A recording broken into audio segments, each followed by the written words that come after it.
Morant blows by Primo. Attack! Jokic in the power. Here it goes. Got it. Denver has won. But that's my stubborn side. Like, it's easy to go somewhere and go win a championship with somebody else. It's easy. But this is the hard way to do it, and we did it. We welcome you in to the Small Ball Podcast alongside Trevor Mickulin and our great producer, Andy. I'm Scott Ayers. Christian Dennis is out with the Cocoa once again. So, once again, we have given our good friend, producer Andy, the green light. Andy, say hello. Hey. And that is why we love Andy. He has a green light tonight. He has a green light tonight. He had a green light on our last episode. He was J.R. Smith last show. He was last show. This show, even better. He imagine now. Stroll with me here. I'm strolling. How about someone who always had a green light? Gilbert Arenas. Wow. Yeah. Okay. I was gonna do Monte Ellis, but instead I really felt like Agent Zero. I went with Agent Zero before the gun charges. Yes. So that is an important. It's a weird story. It's a weird, really weird. You were before the gun charges, Gilbert Arenas. How do you feel about that? I actually love that. He's always got the heat on him. He's All-star. great. Yeah. All-star. Always has the heat on him. If you like that one, you're going to love this one. I'm straddled up. Oh, God. Yeah. You are, tonight with that green light, you are Ty Lawson. No. You are Ty Lawson. You are Ty Lawson. You're probably his same height and... Same speed? No, Ty Lawson's fast, bro. Faster. Bro, I'm way faster than Ty Lawson? You seen me move? Yeah. Ty Lawson is your player comp. You got the green light just like him, bro. So that's you. This is an absolute disaster right now. So things have been off to an awesome start here on the Small Ball Podcast. So if you are listening to this absolute wonder of an episode so far on Spotify, we say thank you. Please continue to listen on Spotify. 5 stars. Hit that bell notification. Ding, ding. Ding, ding. And then, of course, if you're watching on YouTube, thank you again. Please hit that subscribe button. We have hit over 400 subscribers on YouTube, which for us, that's the absolute coolest thing. We did not expect to be at this level at this point. No. We're expecting to have my mom and maybe my grandma watching. And same. Yeah. Well, not my grandma because she passed away, but everyone else, that's kind of my expectation is like 32 subs, and that was about it. So to be at this point is really, really sweet. So thank you very much. And I'm really sorry for the morbid comments. All right, what are we doing today? Yeah. We're continuing our tour. We're going to continue. Yep. We are continuing our bus tour across the U.S., covering all small to mid-market teams, Trevor. Road trip. Hop in the back. Get your sleeping bag. Come on. We are on a road trip. Andy has the directions and the map. And where were we earlier this week? Oh, yes. We were in the great city of Portland. We're taking a weird route through this trip. It is weird. We went from Orlando to Portland. Portland was great. It was great. There was Voodoo Donuts. Very there was tasty. some rain. Starbucks. Yes. What about it? I think it started there. No, that's Seattle. That's Seattle. Yeah, dude. That's so disrespectful. Oh, wait. Perfect transition, though. This team used to be in Seattle. Yes. I look to my left and I look to my right. We've got some wind tunnels. We've got some tornadoes. Yeah. Tumbleweed. Oh, tumbleweed. I think they don't have those disrespect the Midwest like that. We are in Oklahoma City, and we are covering the OKC Thunder here on today's episode. So we covered Portland earlier in the week. We stay in the Northwest Division. In fact, we cover the team that is finished 1 seed below them in the standings in the Northwest, and that is the OKC Thunder, who, Trevor, you want to talk about a plan. What does that actually look like for OKC? Because the one thing that we do know, they have acquired draft pick after draft pick after draft pick. Yeah, it's been the theme. Sam Presti, GM for the Thunder, has acquired draft assets and put the team in a position to lose a lot of games. And that's been the plan. That's what he's wanted to do.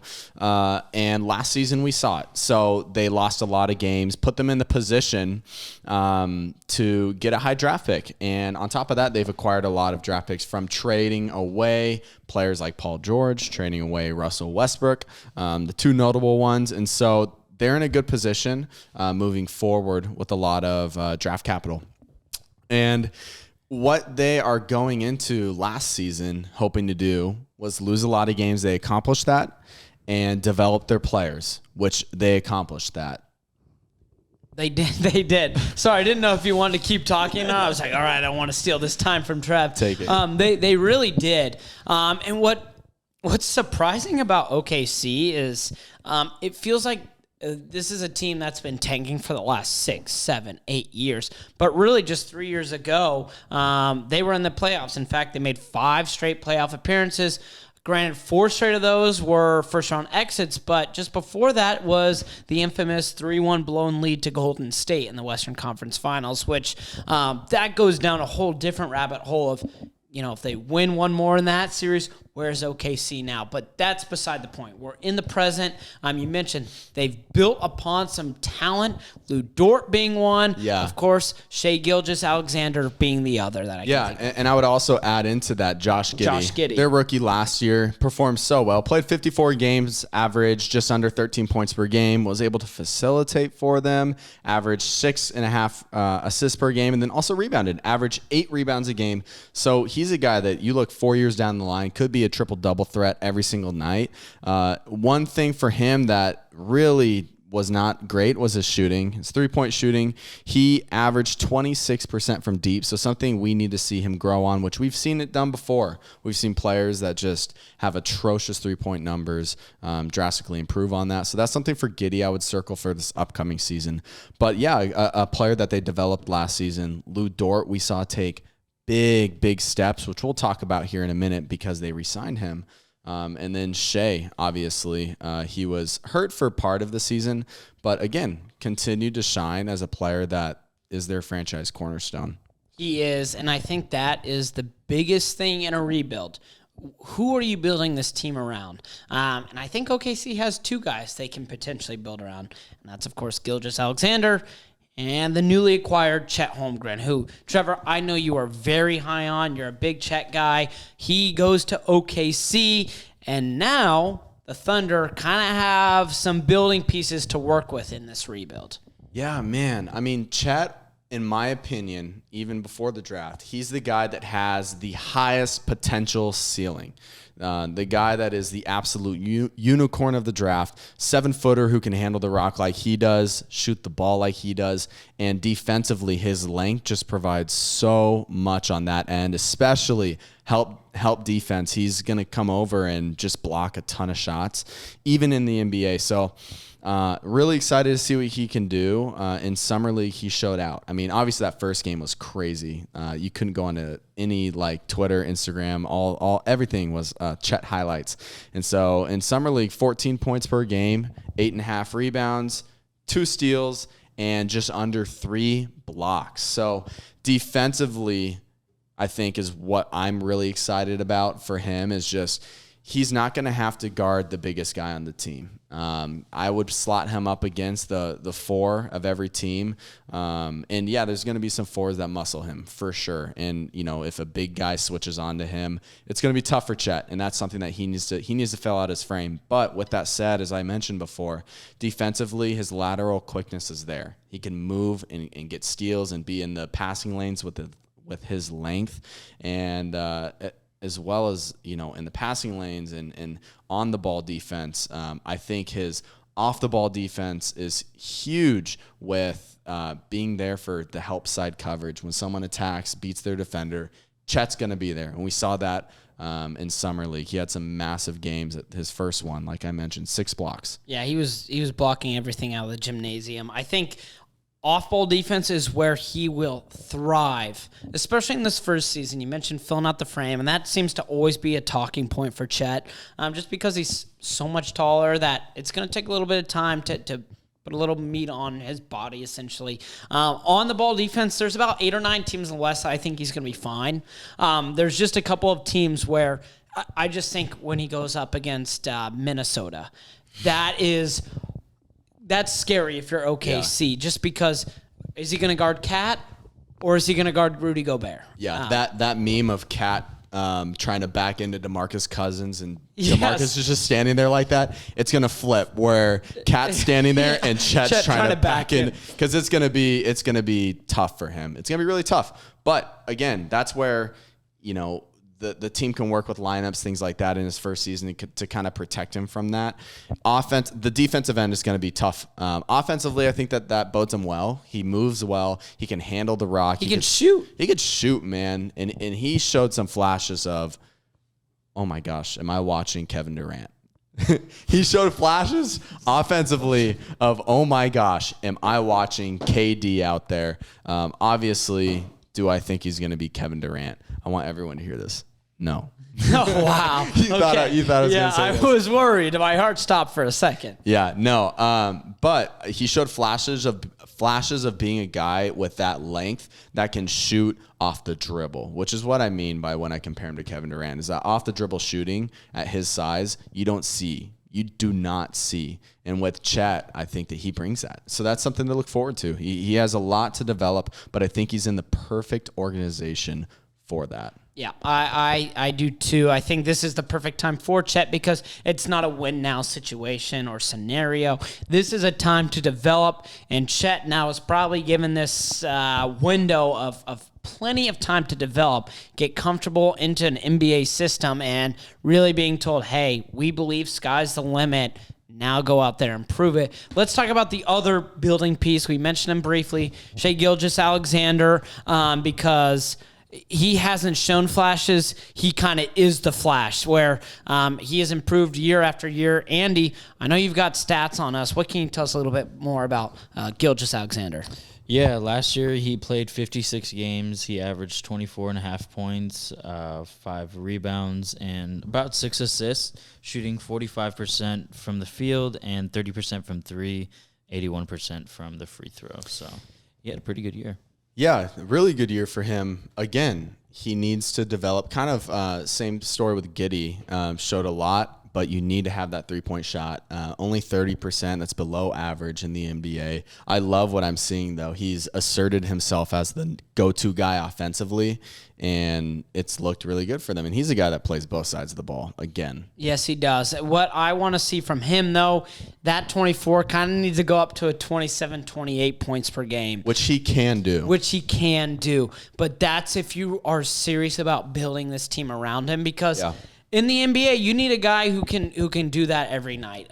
All the top teams have a guy like that, and if he wants to be that guy, he needs to go to 27, 28. And Thunder fans do believe he's that guy. Beat writers believe he is that guy, so let's see it. Let's see it next season. Shai Gilgeous-Alexander needs to step up and take that, that promising, he's got a bright future, into this guy is an all-star this season. Is at least in the conversation. I think he was last year, but let's make sure that he can do that. That's what I'm looking out for him. Is I want to see him as an all-star. I totally agree, and it would kind of fill that trajectory that we've seen from him. He's improved on his scoring totals every single season since he's been in the NBA. So that kind of shows you what his growth has looked like. What a great trade to get him from the Clippers and to start to actually build around him, and they're doing that well. And they did that well in the NBA draft as well.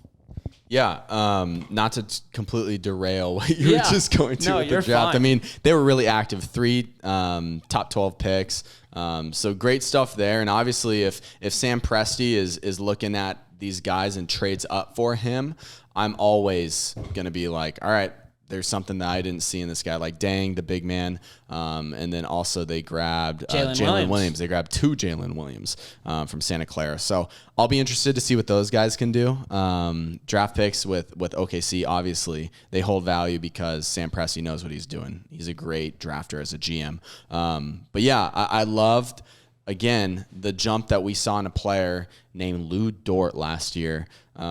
Just played so well. And he kind of before last year was a guy that when you heard his name or when you talked to people around the NBA, it was Lou Dort is a great defensive player. That's all it was. His player makeup was he's a lockdown defensive player. And he kind of played with a chip on his shoulder last year and just was casting up shots. Andy, if you could pull up for me how many field goal attempts he had 2 years ago versus last year per game, just because he took a massive step in his offensive game by averaging, I think, 17 points per game last year. And so he's a guy that I'm very, very happy to see them re-sign. They gave him a hefty deal, 5 years for $87.5 million. So they believe in him. And do you have that for me? What was the field goal percentage? Field goal attempts per game from last year to 2 years ago. Yeah, last year was 12.3, and then field goal attempts per game. Wow, yeah, 6.1. So yeah, he's more than doubling his shots. Yeah. So he coming into this year played with a chip on his shoulder. He wanted to show that he's not only just a lockdown defender, but a guy that's going to get, buckets. And he did.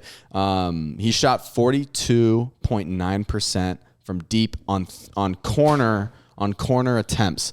So a guy that if he's in the corner open, he's going to hit his shot 42% of the time. And here's a comparison. I think a guy that he should be aiming to be is Jaylen Brown, who we have seen take a step by step every year to become a all-star 2 seasons ago and a guy that helped lead his team to the finals last year. At the same age, so let's talk about Lou Dort last season averaged 7.7 3-point attempts on 3 last year. And my biggest area of improvement for him is to see that number maybe drop down a little bit, and I want to see the quality of shots go up. He shot 33% from deep last year, which is league average. But for comparison's sake, at 23 years old, which is how old Lou Dort is, Jaylen Brown shot 5.9 attempts, so 2 attempts less than him at 38% from deep. So higher efficiency, a guy that is a defensive stalwart, but then also came in and wanted to play with the chip on his shoulder to prove I am an offensive guy. He didn't force his way to be that. He just kind of became that, playing his role within the offense. I want to see Lou Dort do that because I think that's a fair comparison. In this season for Jaylen Brown at the same age, he averaged 20 points per game. So can we see Lou Dort take that step to efficiently go above 20 points per game? That'll be interesting to see with his new contract. Yeah, it will be. I will say the one thing I really do like about that is it shows OKC actually has a plan in place because really, it just felt like they acquired all these draft picks and they were going to stink for a couple years and figure out, okay, what's going to happen. That's showing, okay, Lou Dort is a part of that plan. And I think that's a smart move. Here's some of the draft picks, too, in the last 2 seasons. Chet Holmgren, of course, being that perennial pick. But then last season, Josh Giddey, Trey Mann, Aaron Wiggins are the 3 from last year. I say these things because when you have that much draft capital, you have to hit on your picks. And so that is going to be one of the talking points for OKC in the upcoming years.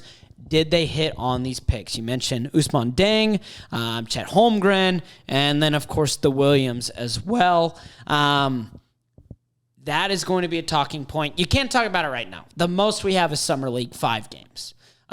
But it's a talking point 3-4 years from now, and that will be a huge point of emphasis for development and making sure that this rebuild is worthwhile because you can't get any younger. OKC, it feels like the average age on the team is 16 at this point. That's okay, but now it's actually start to put some pieces together to really look toward the future. Excuse me. Absolutely. So heading into next season, what are we expecting out of Oklahoma City? Yeah, I'd love to start. I see OKC as probably second worst in the West. And we talked about in the episode before, and there's some other reasons behind it. The West is really good. It is a very, very talented conference. that is about 12 teams deep. Yeah. And on top of that, Oklahoma City, they have these beautiful puzzle pieces. I mean, they look really good. Trevor, I mean, these are nice. Yeah. Really nice puzzle pieces. The problem is, how do these pieces actually go together?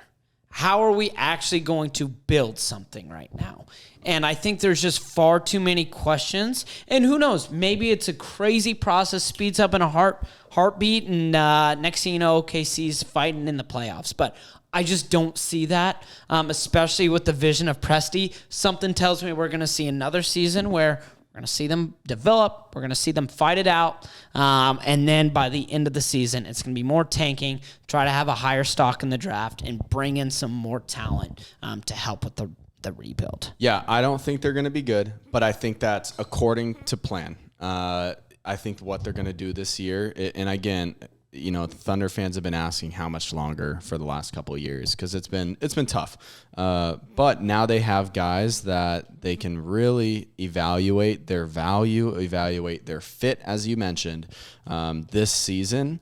And I want to see, as we mentioned, Shea take the next step, Giddey take the next step. I want to see Chet go out and compete for Rookie of the Year. I want him to be that guy. And with that said, as we want to see all of that happen with their individual players, they still, I believe this is going to be their final push as far as tanking, as they see with all other NBA teams, the French big man, Victor, and I'm going to try to say his name, Wembanyama. Victor Wembanyama, the 7'3" French big man that, okay. He's going to terrorize the NBA. He's going to terrorize the NBA, and imagine if he's doing it next to Chet Holmgren. Oh my gosh. So makes me need a bucket. Yeah, makes me need a bucket. And I think Sam Presti sees that vision of Victor with Chet, with Shea and Giddey, and just oozes from his mouth with saliva. That is a horrible picture. I think the other big question is, what is the identity of OKC? They don't have one right now. It's just like let's lose a lot of games. Let's lose games. Yeah, I agree. And let's bring in these young guys who are pretty good. And that can't be our identity forever. And especially for a team that has known success, which you hear OKC success. Yes, this is a franchise that knows a ton of success and they expect success. So for fans, it's like that tear of we want to be good now, but I think you do have to see out this vision of a rebuild because there's a chance it turns into something very special. And honestly, for how good the West is, your window isn't now anyways. So be okay with the rebuild. Then when some of these dynasties start to fall, that's when OKC can build something very, very good. I completely agree. Yeah. Well, perfect. I love when you agree. Andy, anything for us? No, sir. Gosh, that is why Andy, Greenlight Andy. Greenlight Andy he restrained himself. He decided, what? No. He was like Lou Dort 2 seasons ago. Wow. You like that? You like that, Andy? Yeah. Yeah, there it is. Green light. He took 6 shots. He made 5 of them. Yes, that's how awesome. good of a night it was for Andy. My goodness, that was perfect. Well, you are Lou Dort. You are. You've been throwing a lot of comparisons tonight, but you are Lou Dort. We are finalizing Andy. He just got a bag. He just got the bag, and you too are gonna get the bag. You have a big bag coming for Lou Dort, producer Andy, in a perfect way to end this episode. Oh, you hear that? That's the bus. It's honking. Oh. Yeah, you like that. It's a new addition to this episode. The bus is honking. We've got to go because we're going to somewhere special for our next episode. Stay tuned. So, for producer Andy, Trevor Mikulin, I'm Scott Ayers. We say so long for now, and we will see you next week. Andy is Lou Dort!